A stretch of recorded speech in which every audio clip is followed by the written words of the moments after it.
తెలంగాణ ఉద్యమకారుల సమస్యలను పరిష్కరించాలని డిమాండ్ చేస్తూ రాష్ట్ర ఉద్యమకారుల జేఏసీ రాష్ట్ర ప్రభుత్వాన్ని డిమాండ్ చేసింది. అసెంబ్లీ ఎదురుగా ఉన్న గన్ పార్క్ అమరవీరుల స్తూపం ముందు నిరసన తెలిపిన ఉద్యమకారులు జేఏసీ అధ్యక్షుడు సుల్తాన్ యాదగిరి, శ్రీకాంతాచారి తల్లి శంకరమ్మతో కలిసి జేఏసీ నూతన కమిటీని ప్రకటించారు. తెలంగాణ రాష్ట్రం ఏర్పడితే అమరుల త్యాగాలకు ఫలితం దక్కుతుందని ఎదురుచూశామని, కానీ కన్న తల్లుల కడుపు కోతను కేసీఆర్ పట్టించుకోలేదని జేఏసీ అధ్యక్షుడు సుల్తాన్ యాదగిరి ఆరోపించారు. బీఆర్ఎస్ హయాంలో కనీసం ఉద్యమకారుల సమస్యలను విన్న పాపాన కూడా పోలేదని విమర్శించారు. కాంగ్రెస్ పార్టీ మేనిఫెస్టోలో ఉద్యమకారుల సమస్యలను పరిష్కరిస్తామని హామీ ఇచ్చారని చెప్పారు.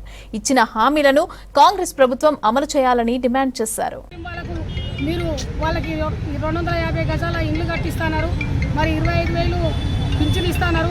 ఆ పింఛన్లు ఉద్యమకారులకు, అమరవీరుల కుటుంబాలకు మరి ప్రకటన చేయాలి.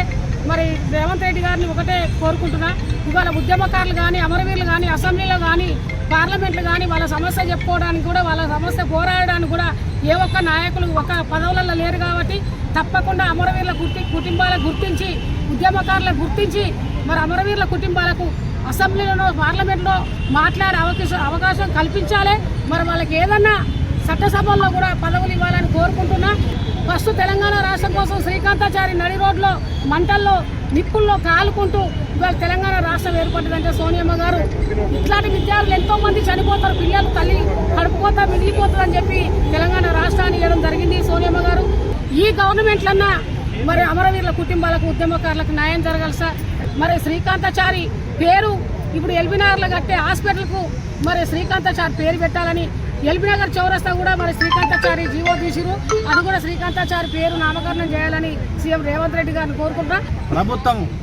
గత ప్రభుత్వం అయితే బీఆర్ఎస్ ప్రభుత్వము, టీఆర్ఎస్ ప్రభుత్వము ఉద్యమకారుల గురించి ఆలోచన చేయలేదు, ఉద్యమకారుల గురించి మాట్లాడలేదు, ఉద్యమకారుల ఊసెత్తలేదు, అమరుల కుటుంబాల గురించి పట్టించుకోలేదు, కళాకారుల గురించి పట్టించుకోలేదు.